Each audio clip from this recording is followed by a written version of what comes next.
पसंद करेगी।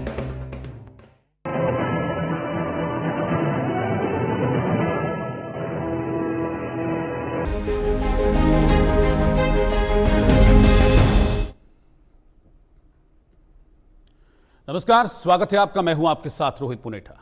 लगता है मशहूर कथावाचक अनिरुद्धाचार्य को विवादों में रहना खूब पसंद आता है, तभी तो वो बार बार ऐसी विवादित टिप्पणियां करते हैं जिससे वो खुद को विवादों में घेर लेते हैं, मुश्किलों में फंसा पाते हैं। और अब एक बार फिर से वृंदावन के कथावाचक अनिरुद्धाचार्य विवादों में हैं। आपको बता दें कि इस बार अनिरुद्धाचार्य ने अविवाहित युवतियों पर आपत्तिजनक टिप्पणी की है। दरअसल कथावाचक अनिरुद्धाचार्य का एक वीडियो वायरल हो रहा है जिसमें उन्होंने कथित तौर पर 25 साल तक की उम्र की अविवाहित युवतियों को लेकर बड़ी आपत्तिजनक टिप्पणी की है। कथावाचक अनिरुद्धाचार्य ने कहा था कि 25 साल की लड़कियां 4 जगह मुंह मार चुकी होती हैं। उनके इस भद्दे बयान पर अब लोगों में जबरदस्त गुस्सा फूटा हुआ है। सोशल मीडिया पर भी उनकी जमकर किरकिरी हो रही है, खूब आलोचना सोशल मीडिया पर उनके इस बयान की हो रही है। मथुरा में कथावाचक अनिरुद्धाचार्य के बयान को लेकर भारी विरोध प्रदर्शन किया गया। मथुरा बार एसोसिएशन के अधिवक्ताओं ने कथावाचक अनिरुद्धाचार्य के खिलाफ मोर्चा खोल दिया है। मथुरा बार एसोसिएशन के वकीलों ने कथावाचक के इस बयान को बेहद असंवैधानिक और आपत्तिजनक बताते हुए उनसे माफी की मांग की है। महिलाओं का यह कहना है कि यह बयान न केवल असंवैधानिक है बल्कि यह उन तमाम युवतियों की भावनाओं के खिलाफ है जो अपनी शिक्षा, करियर या व्यक्तिगत कारणों से देर से शादी करना चाहती हैं। और एक बार फिर से अनिरुद्धाचार्य के इस बयान ने उन्हें विवादों में ला खड़ा किया है और अब सिचुएशन यह आ गई है कि उनके खिलाफ कार्रवाई की मांग की जा रही है, उनके खिलाफ शिकायत दर्ज करने की मांग हो रही है। इस वक्त की ब्रेकिंग न्यूज, विवादित टिप्पणी को लेकर कथावाचक अनिरुद्धाचार्य एक बार फिर से मुश्किलों में फंसते दिख रहे हैं। अविवाहित युवतियों को लेकर उन्होंने बयान दिया था, बेहद आपत्तिजनक उनका बयान, जिसमें उन्होंने कहा था कि 25 साल की लड़कियां 4 जगह मुंह मार चुकी होती हैं।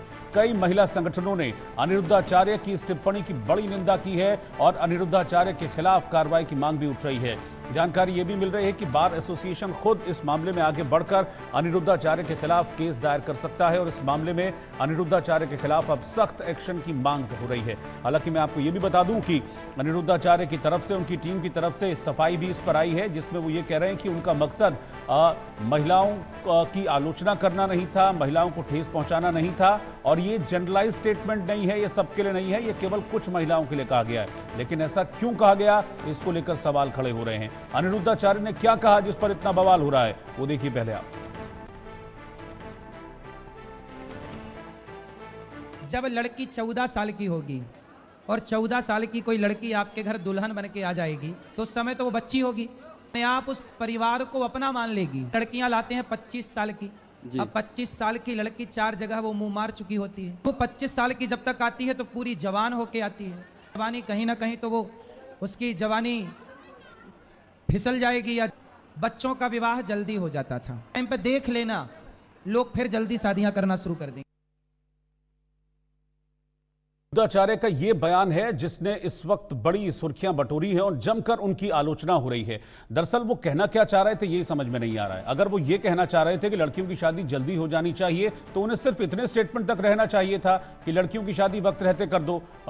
उसमें ये जोड़ने का क्या मतलब है कि 25 साल की लड़कियां 4 जगह मुंह मार चुकी होती हैं। इस बात को लेकर, इस लाइन को लेकर उनके जबरदस्त विवाद हो रहा है और वो 14 साल की लड़कियों की शादी की बात कर रहे हैं, उसका एग्जाम्पल दे रहे हैं। तो क्या वो संविधान की अवहेलना कर रहे हैं? क्योंकि हिंदुस्तान में 18 साल तो बालिग होने की उम्र है, उससे पहले तो शादी हो भी नहीं सकती है। तो क्या वो हिंदुस्तान का जो संविधान है उससे भी ऊपर खुद को समझने लगे हैं जो इस तरह की टिप्पणियां कर रहे हैं? तो कई मोर्चों पर एक साथ समझिए आप कि अनिरुद्धाचार्य इस वक्त घिर चुके हैं और उनके इस बयान ने उनको एक बार फिर से विवादों के कटघरे में ला खड़ा किया है। और यह कोई पहला मौका नहीं है कि अनिरुद्धाचार्य अपने ही बयान की वजह से मुश्किलों में फंसे हों, विवादों में फंसे हों या उनकी आलोचना की गई हो। इससे पहले भी कई बार ऐसा हुआ है अपने बयानों को लेकर, चाहे वो गोबर खाने वाला बयान हो या इससे पहले जो उनके अलग अलग बयान हैं उनको लेकर वो कई बार खुद को मुसीबतों में घिरा हुआ पाते हैं। मेरे साथ 3 खास मेहमान इस वक्त जुड़ रहे हैं। डॉक्टर साध्वी विश्वरूपा, हिंदू धर्मगुरु, वो इस वक्त साथ में हैं।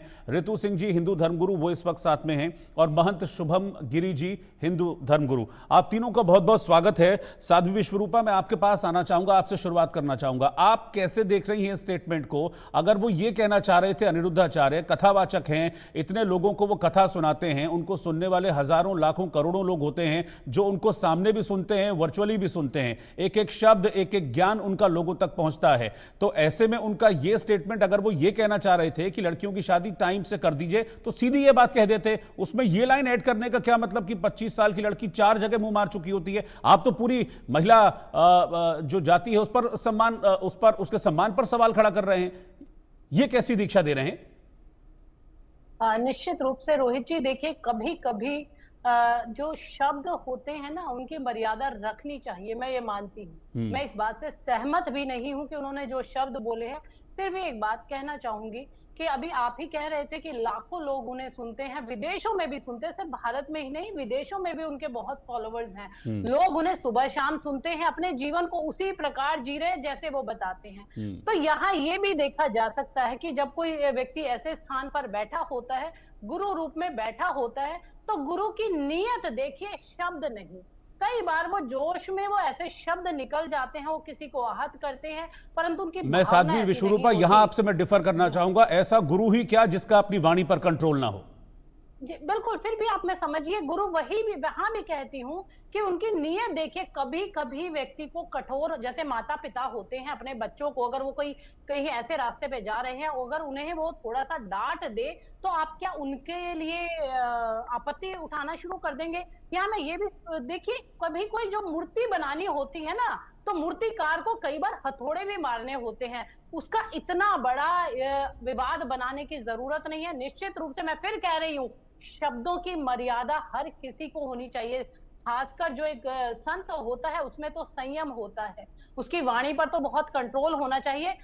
फिर भी इसको इतना बड़ा विवाद ना बनाए। मैं चाहती हूँ कि उन्होंने देखिए, उनके कार्यों को देखिए, वो कितने वर्षों से सेवा कर रहे हैं, और जो आज तक उन्होंने कार्य किए हैं उन्होंने तो बहुत लड़कियों को।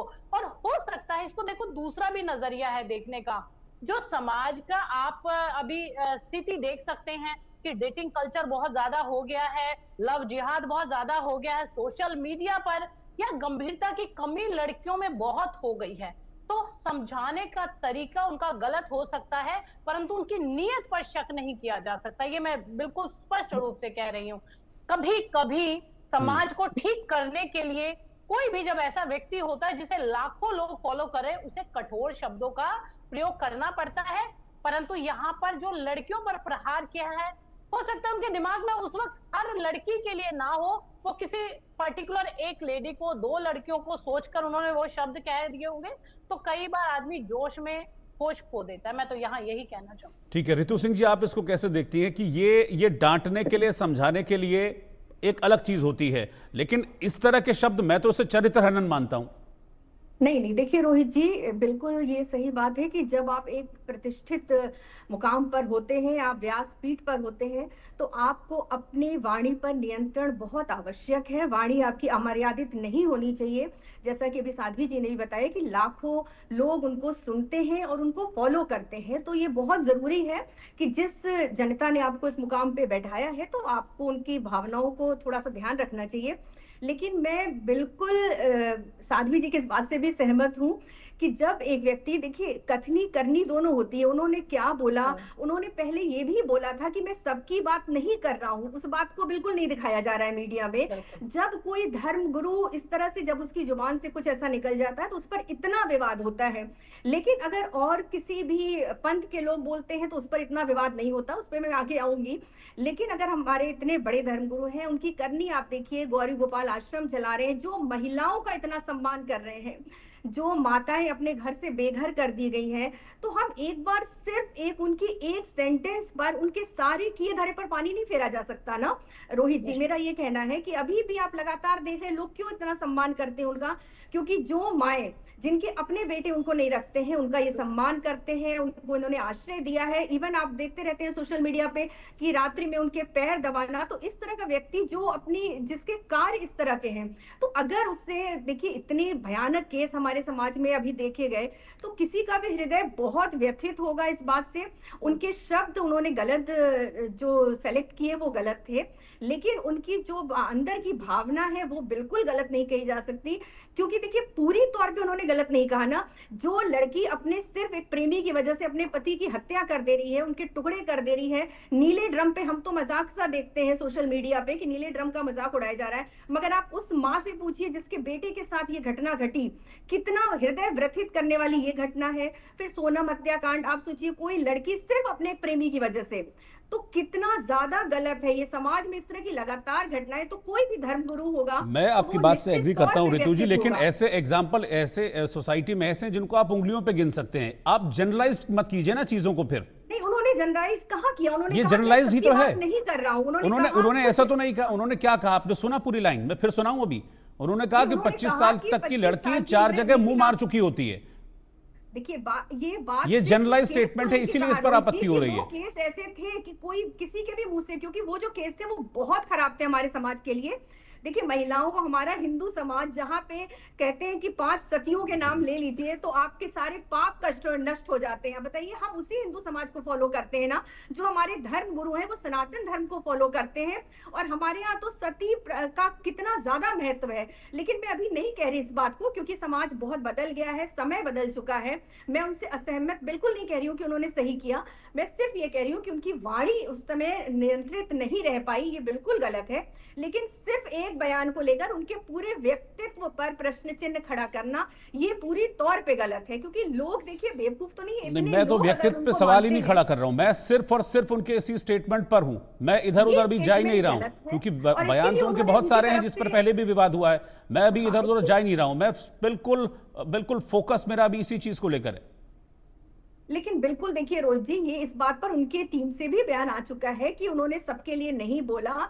आप समझिए, समय समझिए, ये कैसा समय कि डेली जब हम इस तरह की न्यूज देख रहे हैं तो उन्होंने सिर्फ वहां बैठकर ये बात बोली कि ये जो उनका सेंटेंस था वो कुछ लड़कियों के लिए था। उन्होंने बोला था मैं सबकी बात नहीं कर रहा हूं। तो सारी महिलाओं ने इसको अपने ऊपर क्यों ले लिया? पहली बात तो ये है, उन्होंने पहले ही बोल दिया था मैं सबकी बात नहीं कर रहा हूं, उस पर ध्यान कोई नहीं दे रहा है। और ये निश्चित तौर पर उनसे गलती हुई है, उनकी वाणी पर से उनका नियंत्रण हट गया है। इतनी अमर्यादित भाषा उन्हें नहीं प्रयोग करनी चाहिए थी, भले ही उनका इंटेंशन कुछ भी रहा हो।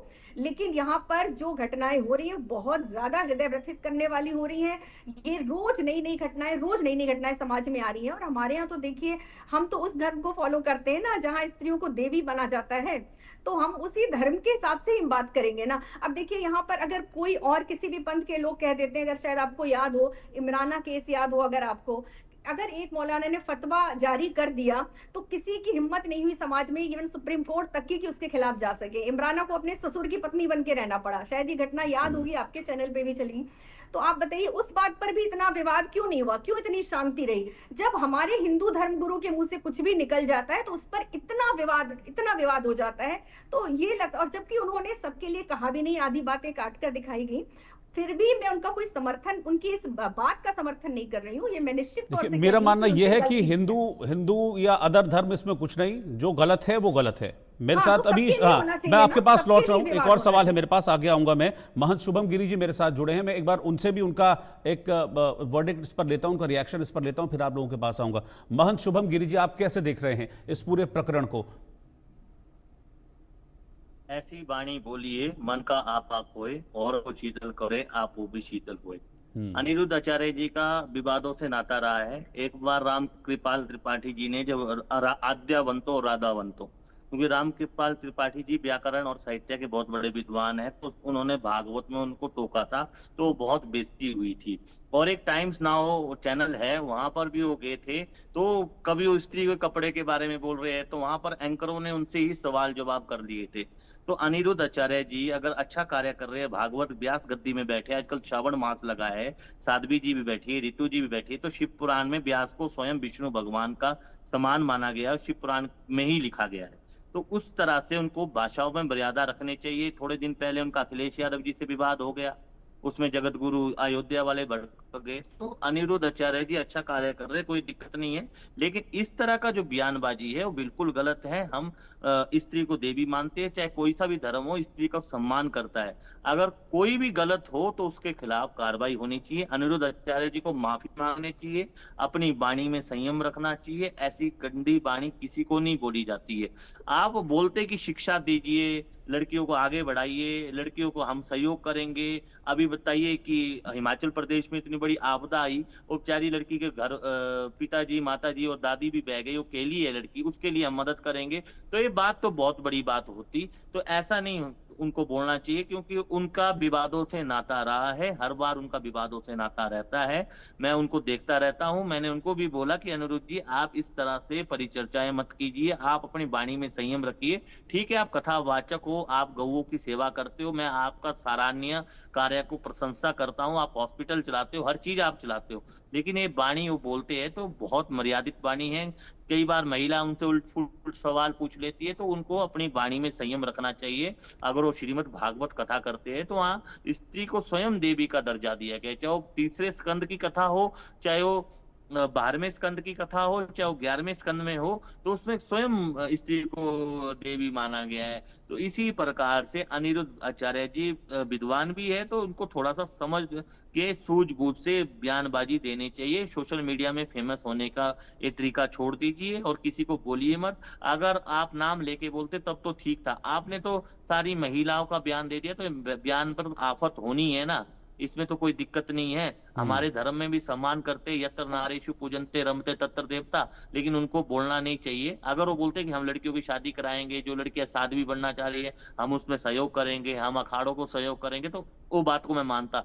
लेकिन वो उल्ट फुल्ट बोल रहे हैं, तो इस बात को मैं नहीं मानता। उनको माफी मांगनी चाहिए और क्षमा प्रार्थी उनको मांगनी चाहिए मीडिया के सामने आकर।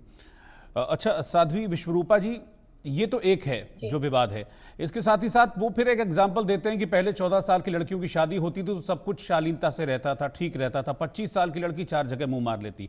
तो क्या वो ये कह रहे हैं, भारत का संविधान तो इस बात की इजाजत भी नहीं देता है ना, उसको तो हम अब 14 साल की शादी, बाल विवाह की जो प्रथा है वो तो खत्म हो चुकी है, उसको तो कुप्रथा मानते थे, तो उस कुप्रथा का जिक्र क्यों करना फिर अब? हाँ बिल्कुल रोहित जी, मैं यही फिर यहाँ समझने वाली बात है। जब कोई उदाहरण दिया जाता है तो उसके शब्दों पे ना जाए, नियत पर जाए। उनकी जो सोच है, उनकी नियत है कि आजकल जो कोर्ट हमारे तलाक से, डाइवोर्स से भरे पड़े हैं, या फिर जो महिलाएं या पुरुषों के बीच में जो संबंध खराब हो रहे हैं, आगे हमारे समाज में नैतिकता का पतन हो रहा है। हो सकता है कि फिर मैं बार बार कहना चाहूंगी कि शब्दों को ना पकड़े। जब कोई व्यक्ति कथा कहता है, यहाँ पे अगर एक और बात कहना चाहूंगी, अगर हम गीता की बात करें, गीता में तो श्री कृष्ण ने युद्ध के लिए प्रेरित किया, तो कुछ लोग तो उस पर भी, लोगों का काम है कहना, वो तो बातें पकड़ेंगे ही पकड़ेंगे, परंतु वहां देखना चाहिए कि वो समाज के लिए मैं स्वयं जानती हूँ, मैं पर्सनली उन्हें जानती हूँ, मैंने देखा है कि नशे के विरोध में उन्होंने बहुत काम किया है, लव जिहाद के विरोध में उन्होंने बहुत काम किया है, पश्चिमी संस्कृति के अनुकरण के लिए उन्होंने बहुत काम किया है, बेटियों की सुरक्षा के लिए वो बहुत काम करा। और जो सड़क पे महिलाएं निकली हुई हैं, मैं सबको नहीं कह रही, बहुत सारी वही महिलाएं भी होंगी जिन्होंने अपनी सास को घर से निकाला है और जो गौरी गोपाल आश्रम में रह रही हैं। तो कई बार आप उनके कार्यों को देखिए, उनकी सेवा भाव को देखिए, उनकी नियति को देखिए। इन बातों पर विवाद करने की जरूरत है। मैं सभी बहनों को, माताओं को एक संदेश भी देना चाहूंगी आपके चैनल के माध्यम से, अपनी बेटियों को संस्कार देना शुरू कर दीजिए, उन्हें घर में समय देना शुरू कर दीजिए। पैसे विरोध करते रहे तो आपके लिए भी खतरा है और आपके बच्चे खतरा है। फिर पहले ही मैंने एक बात कह दिया था, शब्दों पे ना जाएं, नियत पे जाएं।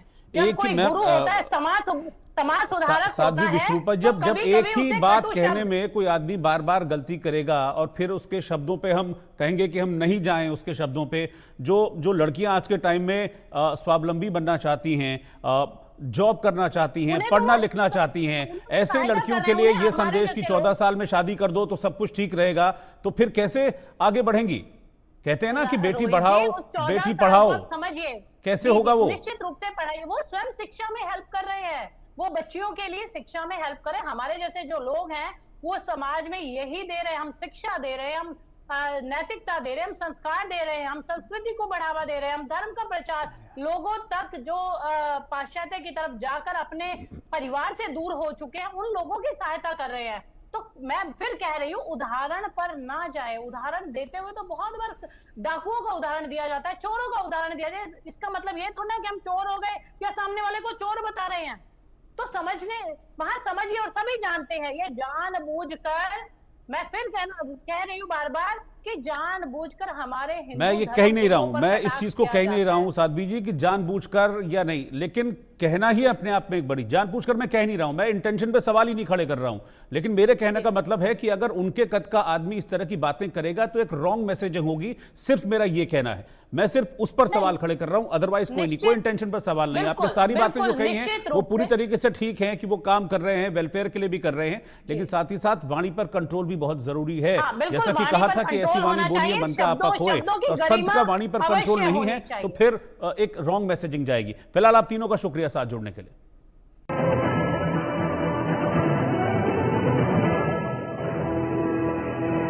It's a smile.